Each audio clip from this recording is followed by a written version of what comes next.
Brain inflammation is all about all the infectious etiologies that can affect the brain.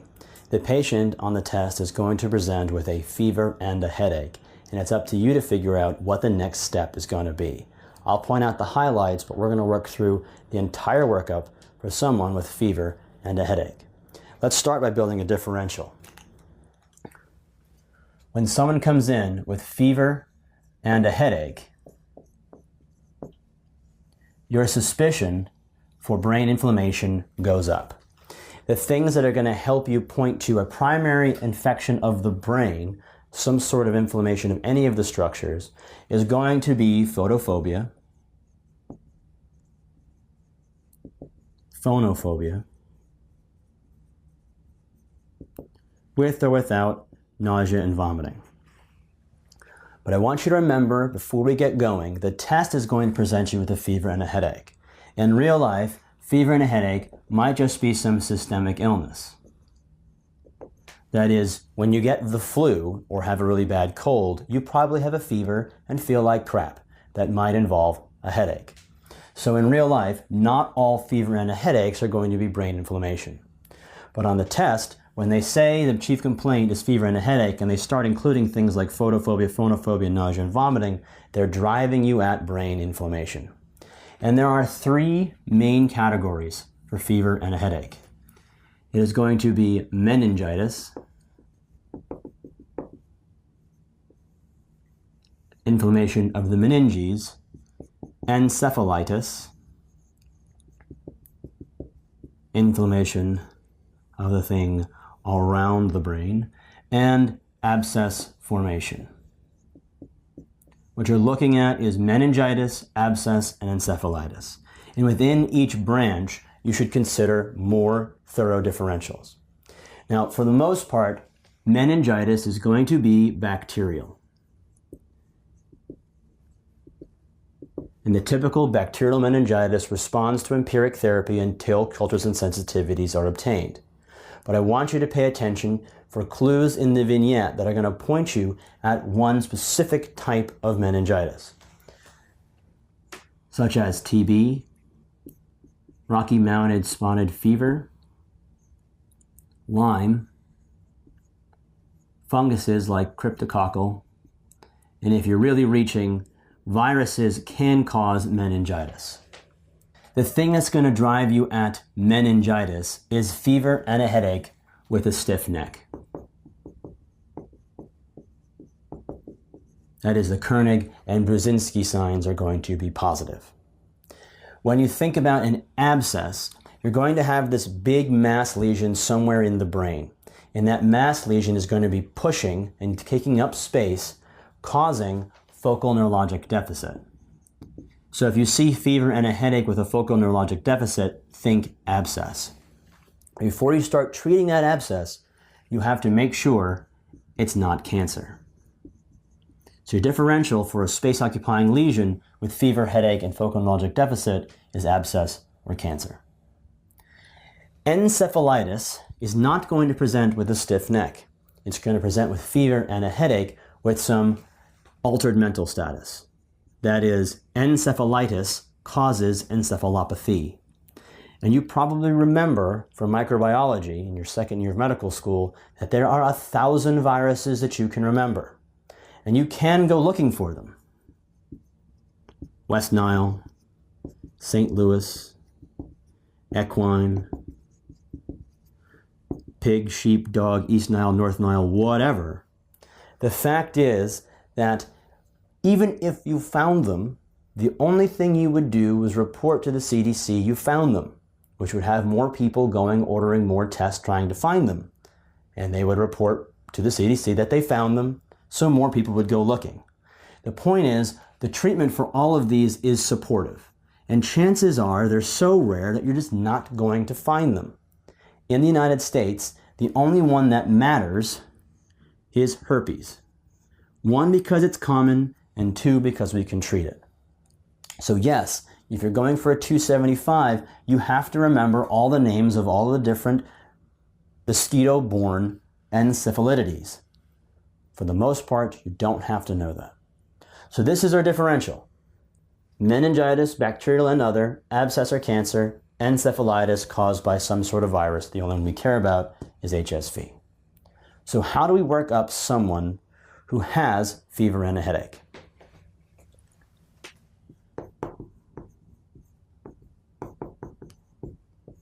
The test we want to do is a lumbar puncture. But you can't just go throwing needles in people. So what you have to do first is assess for signs and symptoms of increased intracranial pressure. That is it safe to perform LP? What you're looking for to see if you will fail. That is the fails mnemonic. If that patient has any one of fails, you do not perform the lumbar puncture. That is a focal neurologic deficit, altered mental status, immunosuppressed, a lesion over the site of where you would put the needle, or seizures. The idea is this. You want to make sure there's not increased intracranial pressure. If there were increased intracranial pressure and you put a needle in someone's back, you relieve the pressure.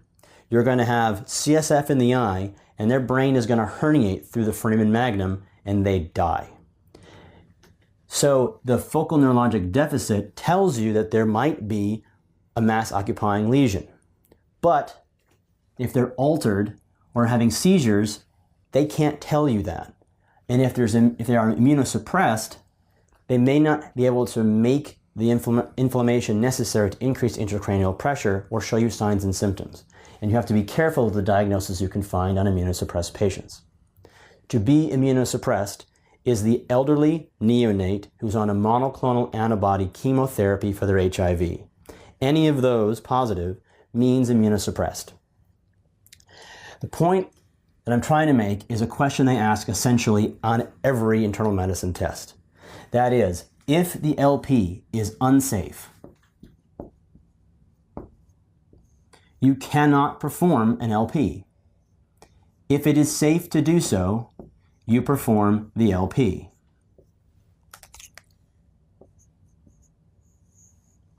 If it's unsafe, what do you do? What you have to do first is to make sure that there is not a space-occupying lesion, and you do that with a non-con CT scan. If that CT scan is negative, you can go for the LP. But here's the question they ask all the time. If it's unsafe, do you give antibiotics, do you get the CT scan, or do you do the LP? Now you know already if it's unsafe, you're not going to do that LP. But if it is unsafe, you give antibiotics and get a CT scan. That's the answer. Antibiotics first, then CT. If you can do the LP first, you get the LP, then you give antibiotics. The idea is this. Yes, if you give antibiotics before the CT scan, you ruin your LP culture. But it's better to have a live patient and a bad diagnosis than a dead patient and a good diagnosis. You have to give the antibiotics before the CT scan to keep the patient alive, even though it will ruin your cultures and sensitivities. You're going to treat empirically for most organisms anyway. So, I'm making a big deal about this because this question comes up a lot. If it's an unsafe LP, the answer is give empiric antibiotics, ... then get CT scan. If it is safe to perform the LP, you get the LP, then give empiric antibiotics. So let's go follow this pathway now that say the CT is negative and we're able to get the lumbar puncture. The LP is going to show you one of two things. And if you were like me, you memorized in microbiology a big table that distinguishes TB from funguses, from bacterial, from viral. Forget it. And the sensitivities of glucose, pH, and cells isn't good enough to distinguish between those different organisms. What it can distinguish is the difference between bacterial, the typical bacterial, and not typical bacterial. That is, if there are a real truck ton of polys, that is, there's a lot of cells and they're mostly polys, then you have the diagnosis of bacterial meningitis. If you don't have that, that is, you have any combination that's not thousands of polys, you have some other thing. It may still be bacterial, but you at least want to give consideration to something else. The empiric treatment for all bacterial meningitis is going to be ceftriaxone, vancomycin, and steroids. If you were immunosuppressed, the elderly need on monoclonal antibody chemotherapy for their HIV, any of those, if you were immunosuppressed, you also add on ampicillin. Don't worry about why you pick these antibiotics. It's very convoluted, but you want to say for all comers, ceftriaxone, vancomycin, and steroids for empiric therapy. If they're immunosuppressed, also give them ampicillin. Now, if it's not typical bacterial, it's very easy to make the diagnosis if you know what's there. It's very difficult to make the diagnosis if you don't. The idea being that you order one test for one organism, you have the diagnosis. But are you going to order a huge panel to cover every possible organism? Of course not. So what you need to do is attempt to identify the patients who are at greatest risk for individual diseases based on their clinical presentation. This is how you can push yourself into the 250 range. What you're looking for here is the crypto, Rocky Mountain Spotted Fever, Lyme, and TB.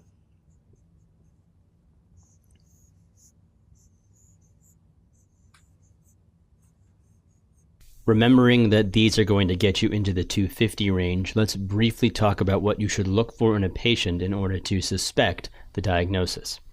For Rocky Mountain Spotted Fever, you're going to see a fever and then a rash that moves from the arms to the trunk. Look for anything that involves tick bites or camping. And you do not necessarily have to go to the Rocky Mountains to get Rocky Mountain Spotted Fever. Look for the antibody on CSF. Lyme disease, look for travel to Connecticut.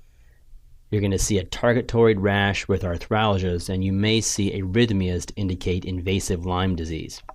In particular, you do not have to have a history of tick exposure because the tick is too small to see. Look for the Lyme antibody.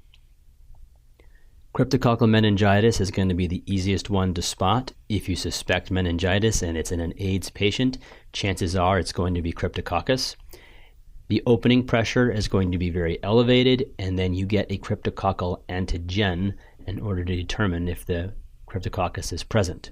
Do not use the India ink. It is insufficiently sensitive. For tuberculosis, look for the same thing you'd look for pulmonary TB. Night sweats, weight loss, hemoptysis, and, oh, by the way, meningitis.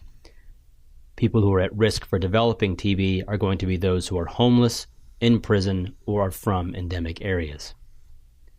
Lastly, we throw on syphilis here.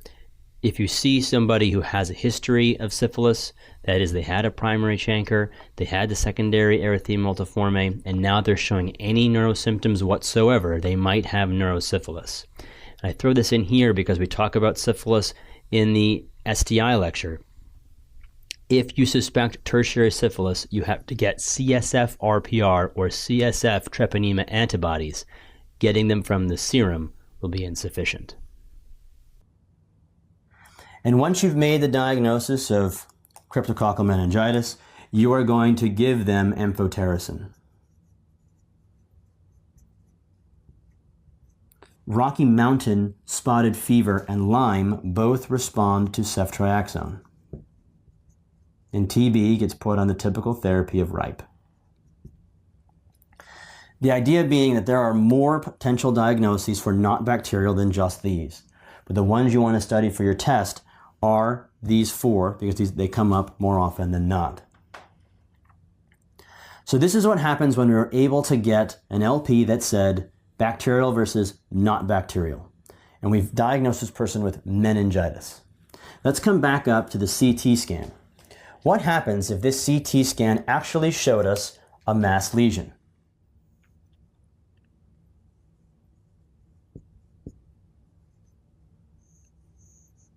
You cannot perform an LP because you have a mass lesion causing increased intracranial pressure. So what now do you do? Well, there's two options. And it's based on whether or not they are HIV positive.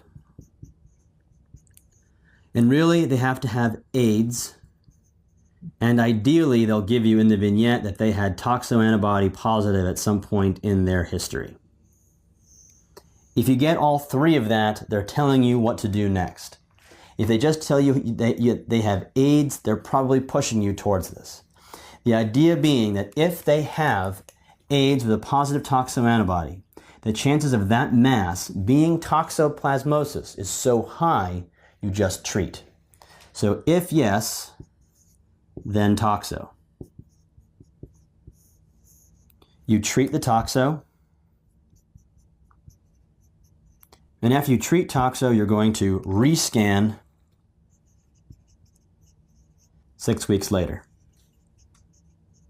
to see the resolution of the mass. But if you don't have these characteristics, you're not sure if this is a cancer or an abscess. And so the next thing you have to do is perform a biopsy, a brain biopsy. Because if it is cancer, you're going to give chemo and radiation. And chemo and radiation work great for cancer, but they don't do very well for an abscess.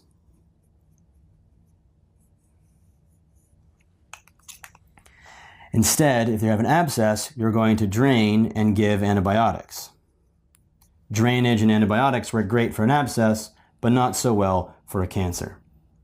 Now, if you were trying this toxo treatment empirically and the scan didn't show any improvement, then you go to biopsy. Again, you're trying to distinguish whether or not there is a cancer or abscess. But what if this person had encephalitis? We come back up our tree to the lumbar puncture. That lumbar puncture, we said, was either going to be thousands of polys or not, and that we had to look for these other weird sort of bacterial infections or fungal infections based on our clinical presentation. But if on that LP you had predominantly lymphocytes, or the initial presentation wasn't meningitis, it was encephalitis, now you are worried about there being encephalitis. As we discussed earlier, there's really only one thing you can do for encephalitis, and that is to treat HSV. You treat HSV with acyclovir. What they're going to give you on the test, if they are trying to get you to HSV, is going to be that they give you some imaging and there is mention of the temporal lobe. If you hear temporal lobe or hemorrhagic tap, they want you going down the HSV route. In real life, the presence of a bloody tap is irrelevant. The presence of a temporal lobe is irrelevant. If it's there, fine. If it's not, it doesn't make HSV any less likely. The way you diagnose HSV is with the HSV PCR.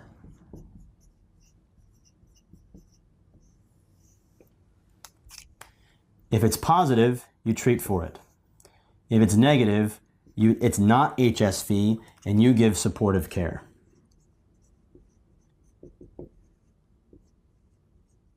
You will find that your residents will go looking for West Nile and arbovirus panels. They're going to try to find the cause of the encephalitis. It's academic. The treatment does not change. Only HSV can be treated with acyclovir. All other encephalitides are treated with supportive care only. And if you didn't get the LP, the treatment was the same and the patient would recover or not, regardless if you knew the diagnosis.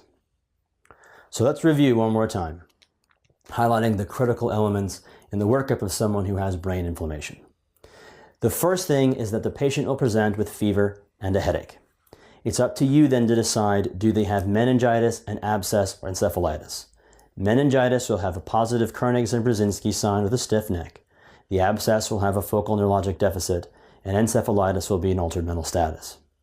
Unless they are very clearly meningitis, you have to use the Fales mnemonic to see if the LP is safe. If the LP is not safe, give antibiotics, vancomycin, ceftriaxone, and steroids. Then get the CT scan.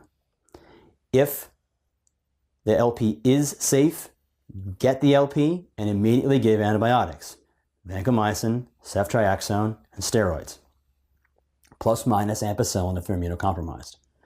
When the results of the LP come back, you're then going to say, well, this is very clearly a typical bacterial meningitis and continue your therapy.